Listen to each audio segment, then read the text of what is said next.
Hi there. Tyler Keith plugged on. We're here with a review the new Pirates of the Caribbean movie, Pirates of the Caribbean, Dead Men Tell No Tales. It's the fifth one, the final one. Potentially. That's what they're saying for now. Yeah, this is the first Pirates of the Caribbean movie in, 5 years? 5 years. The last one came out in 2012, so... Yeah. Yeah. What did you think of this? I mean, Johnny Depp's here as Captain Jack Sparrow, of course. It was pretty alright. Like, I've seen...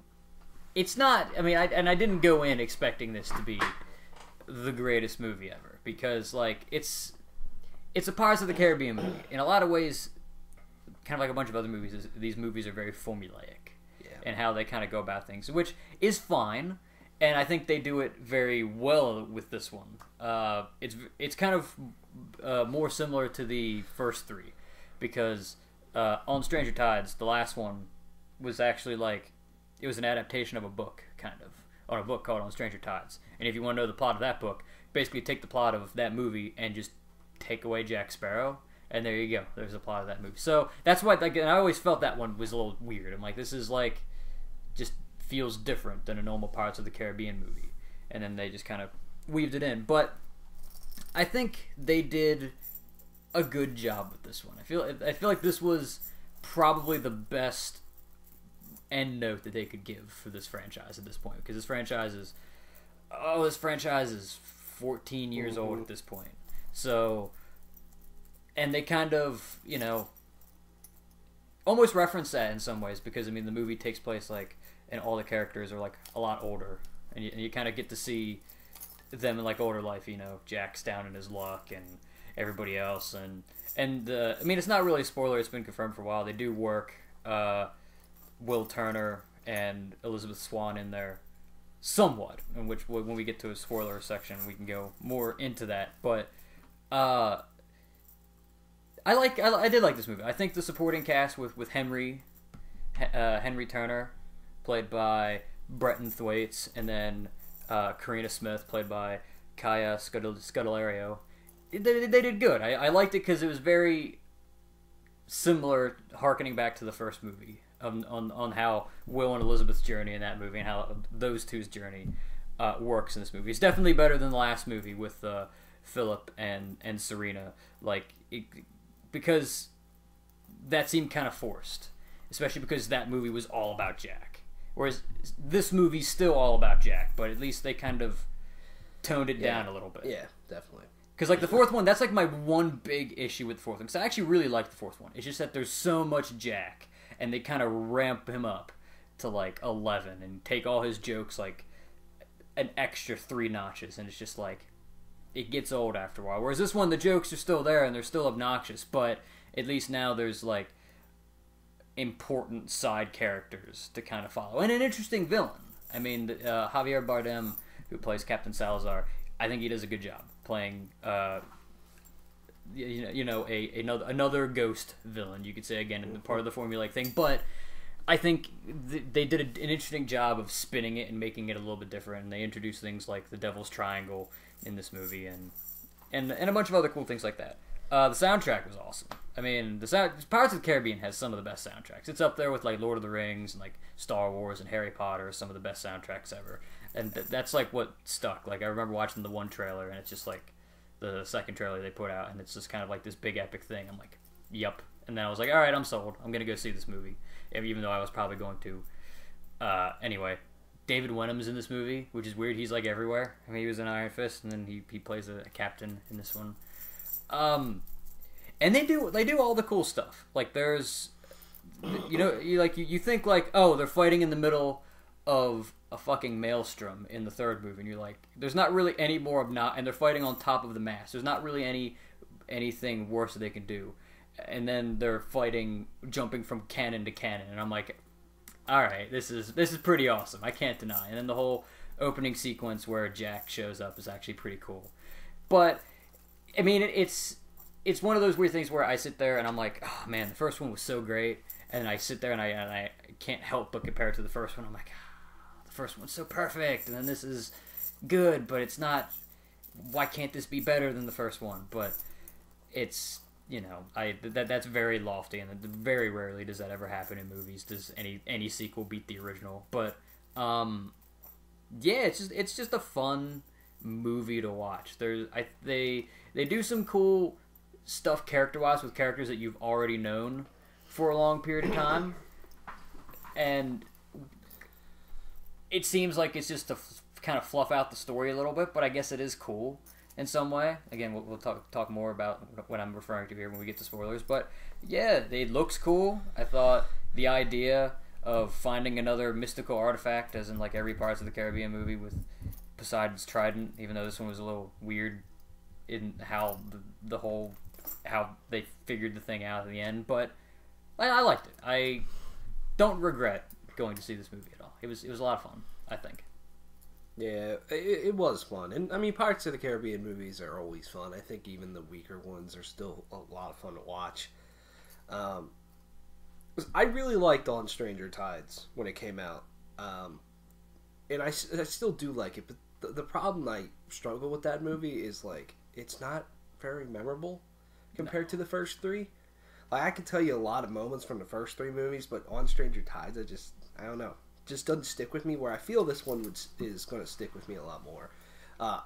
It's good, and I think I liked how the Jack Sparrow was toned down a little bit. Like, yes, he is the main character. Yes, you probably can't make a Pirates of the Caribbean movie without him, but the other characters I thought were interesting, and they did a good job of fleshing them out.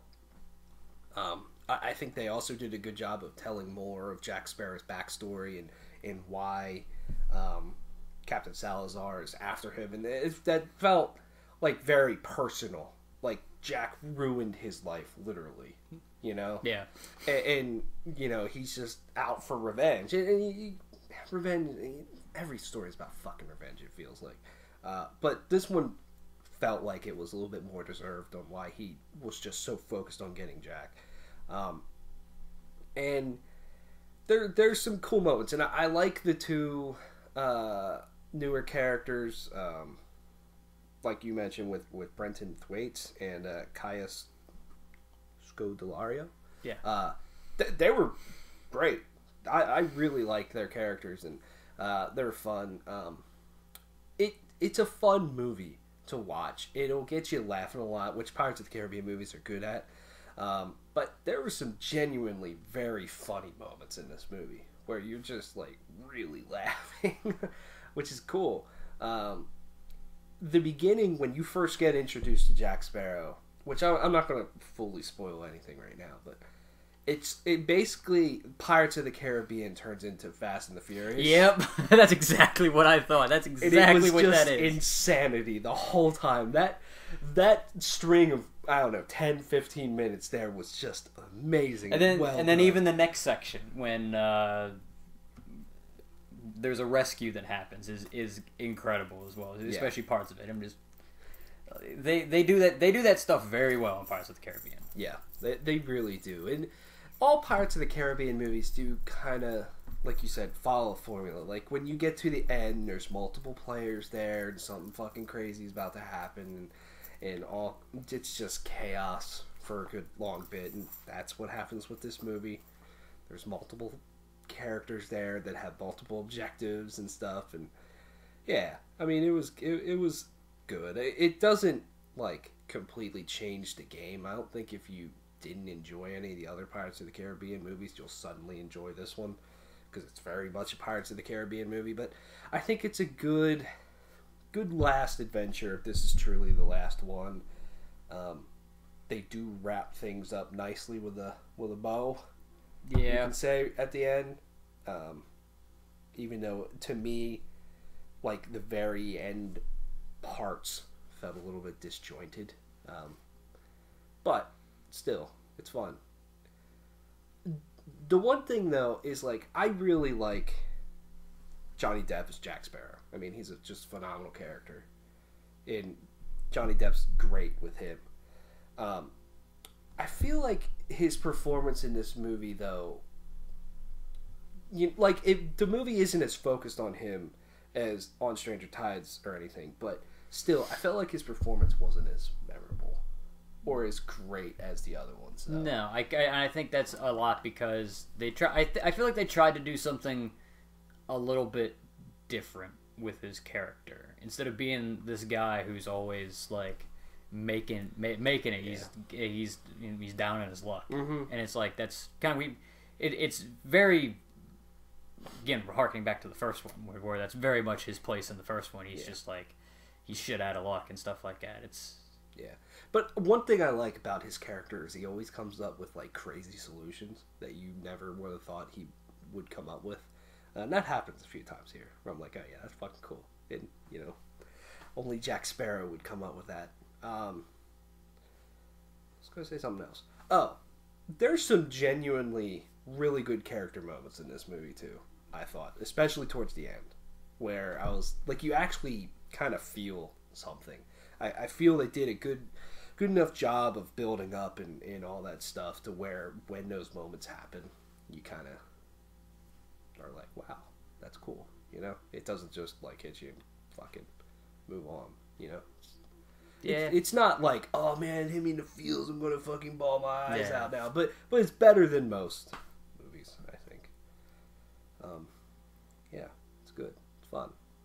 The only thing that I'll say, because I was thinking about this during the drive and before we made this, I was thinking of like, what could they do after this? I feel like there's really only two options right now for a future Pirates of the Caribbean movie, and that is I feel like you have to reinvent it in some way. Like you kind of like we said, it's very formulaic. You kind of have to change it up almost in a lot of ways. And the reason I use this is because I like this franchise better after they did this. They need to like Fast and Furious this series, because like Fast and Furious was like a fucking racing thing for the first 4 movies, and then they fucking went over the top, and it's like amazing for this is the back half, and I really like all those movies. Like just do something a little bit different with the Pirates movies, or do a prequel. There's a number of really good books that are like kids books that like I read way back in the day that were like the adventures of young Jack Sparrow and this kind of like thing where it's like him as like a teenager going through stuff. And I'm like, that's a cool idea. They should do something with that. Mm-hmm. Yeah, they did leave it open at the end, not fully, but they had like one line in there. Like, yep, that was like, yeah, if we want to make another one, this is we had them doing something, Yeah. What would you give this movie before we maybe talk about some spoilers? I'll give it a 7.5 out of 10. I feel like that's a fair assessment. It's good. I mean, it's not gonna like you worded it very well. If you don't already like these movies, I don't think you're gonna come in and you're gonna all of a sudden start loving them after this movie. This is a fairly good movie. Yeah, 7.5 is a good score, I think. It's good, not great, not the best movie I've seen this year, but it's fun. It's fun. Yeah, it'll have you smiling and stuff. All right, let's talk some spoilers. So if you haven't seen the movie, go watch it. Come back, whatever. I have one section that kind of bothered me, and it's mostly just because of one of those things where they take away the mystique. So they do that whole section where there's like the flashback, and it's about Jack and how he basically becomes the captain of the Wicked Wench, which, if you know anything, because I like Pirates of the Caribbean, so I looked at the backstory. The Wicked Wench becomes the Black Pearl later. There's a whole backstory to that, which would be a cool story for them to do if they did a prequel. And then they kind of see him. People were giving him things. They're giving him like all his trinkets that he has. I'm like, that takes away the mystique. Like there was like a cool thing because like one of the things was like he has a caribou shin tied in his hair, and it's like just imagine the story that Jack Sparrow could tell about his run-in with a caribou. Yeah, you know what I mean? Like, and it kind of takes away that a little bit. I'm like, and that part seemed a little weak to me because it's like, oh, they're offering tribute. I'm like, oh, so that's why you're bringing this up throughout this whole movie. But then where was this? Every other movie. I'm like, yeah. Bothered me a little bit. I got you. I get you. In that, and like, also, I just feel with the villain, like, this movie could have happened anywhere along the timeline. Like, why now? does he decide to go after him? You know? Yeah, that's a weird thing. The only other thing which I referenced, and which hearing you talk might be something we slightly disagree with. I kind of almost wish they did a little bit more with the whole thing between Karina and Barbossa, with him being her father. Like it was cool because it's like, oh, but on one hand I'm like, that's a cool thing. You're kind of giving more of a character moment for Barbossa before he dies, which happens in the movie. Again, spoiler, you should have seen this by this point if you're watching. But like, for a while it felt like, okay, you're trying to justify her character more, and it's like, does this really need to be there? But then I feel it kind of worked out. But like, especially when they first were like hinting towards it, I'm like, this seems really like you're just adding this in.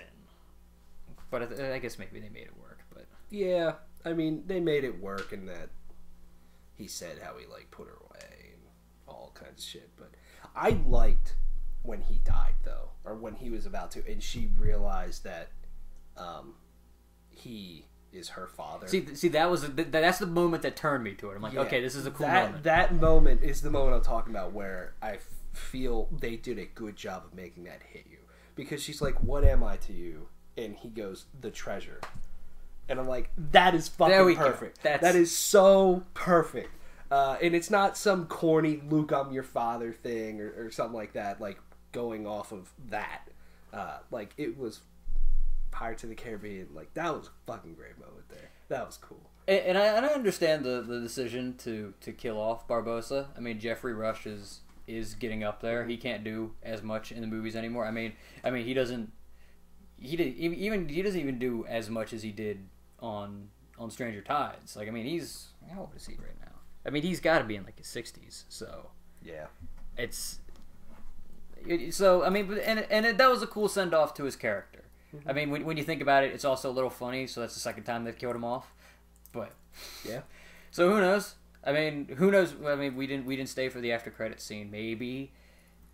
It's like, oh. Yeah. Who knows? But there's not really anything else. Well, what do you have to say? Well, I just want to back up to what I said about Salazar and, like, going after Jack, like, now. And I get that it's tied to his compass, and Jack threw away the compass to get his fucking rum because he was all down sad. But I still feel like that's a little, yeah, because yeah.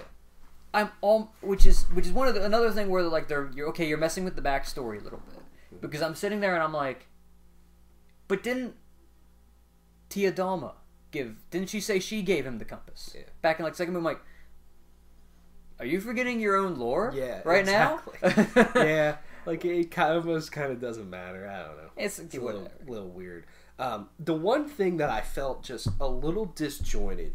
And when it was happening, it was fine. But right at the end, you know, everybody's off doing their thing, and Will Turner's son is with Karina now, and then all of a sudden he just looks out and the Dutchman's there, and Orlando Bloom comes back and he's fine. That just felt like they literally just jumped from here to here. And you knew that moment was going to happen, but like there was nothing to bridge that gap at all. And that was the whole point of why Will wanted to do that and all that stuff. I get that.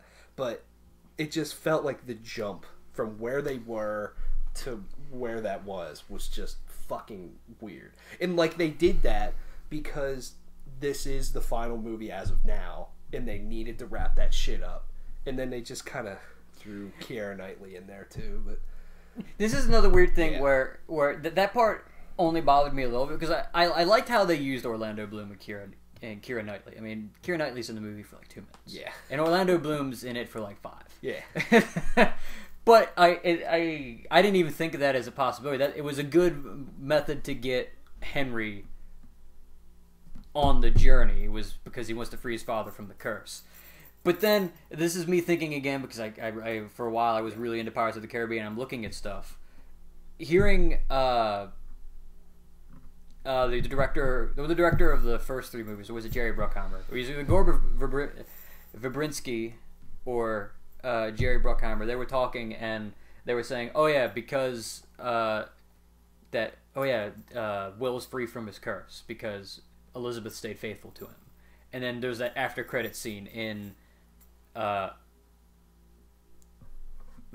World's End where it's 10 years after, and like his son and Henry's 9. I guess it would be Henry then is 9, and then the Dutchman shows up and he's home, and it's like you're kind of you're messing with stuff like, and sometimes that's the only other big problem I have is that sometimes it feels like they did things like the stuff with Karina and Barbossa and putting Henry and making Henry Turner and including Will and Elizabeth is like, hey, remember all these great things that we used to have that we don't really have anymore in this franchise? Hey, they're still around. We can still do this. And I'm just like, because like on Stranger Tides, at least like it was like, boom, here's a bunch of like, here's some cool new things that we're doing, and then which the movie's a little weird, but then and now it's like, hey, remember all these good things that we used to have that aren't in this movie? And it's like, yeah, I agree. Other than that, I'd like to say, the whole bank thing, the bank heist things. Yeah.